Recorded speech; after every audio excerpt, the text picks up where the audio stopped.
Hi, my name is Twyla. I work at Sojourner Truth House, Pantry and Clothes Closet. I'm the supervisor, but what I wanted to talk about was one of the things we're dealing with now, besides the social injustice and the racism. Part of the racism is classifications. I grew up in Chicago, but I'm a Southern girl by nature. My family grew up in Alabama and in Nashville, so I come from that area. I used to spend my summers with my grandparents in Alabama, and that was my first sight into classification. As you can see, I'm a very fair-skinned, sandy-haired, blue-eyed black woman. But in the South, my being light was considered a good thing.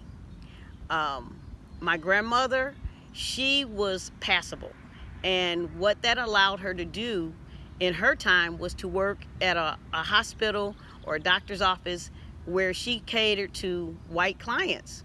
But because she was so fair-skinned, she was able to do that. But in doing that, she also had to give up a lot of her identity. She didn't associate with her grandkids because we were darker, even though, as you can see, I am very, very light. She couldn't really be nice to a lot of the family because they didn't want to have that connection. She always wore big hats, long sleeves, everything to keep from getting any sun on her, to give her any color. I never understood it as a child, but growing up in Chicago, I learned from just classmates. I just thought grandma didn't love me, but I learned from being around students.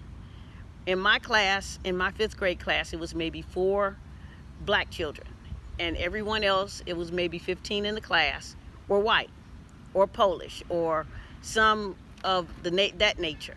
So when they would have birthday parties, I would be the only one out of the black children that were invited, and I never understood it until one of my classmates, my darker classmates, said, "It's because you're passable."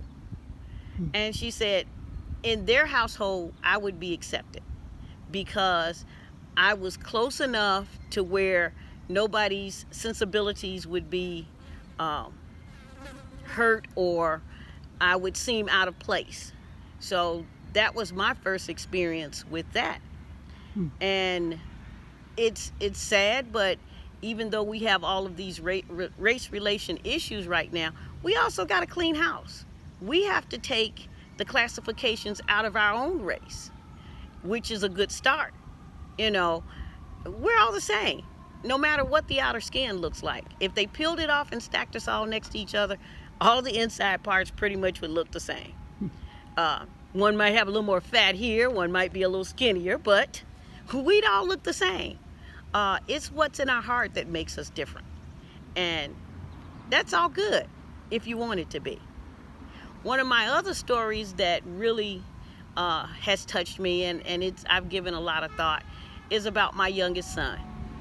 He came up in Gary, and he went to Bethune, and they used to have career day where all the police officers were there. They bring the helicopter, and they brought like an officer-friendly dog thing, and the kids just loved it. They looked forward to the police officers being there.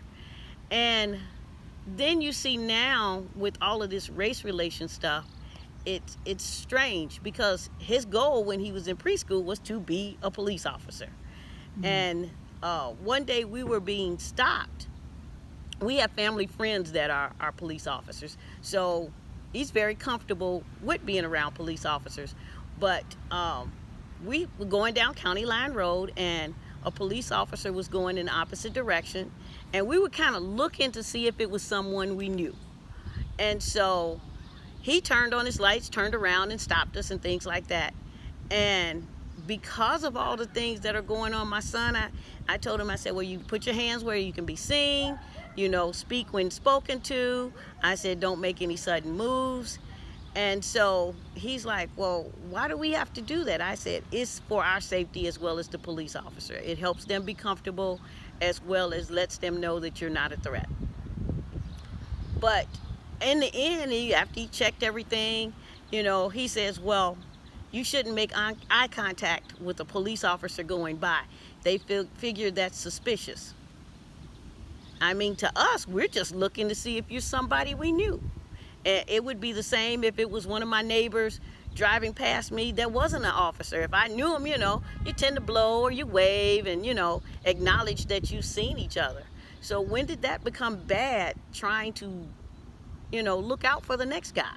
I mean, I would do the same. If I saw a car that I knew that was stopped on the side of the road, my first thing would be, is that my neighbor or is that my friend, and do they need help?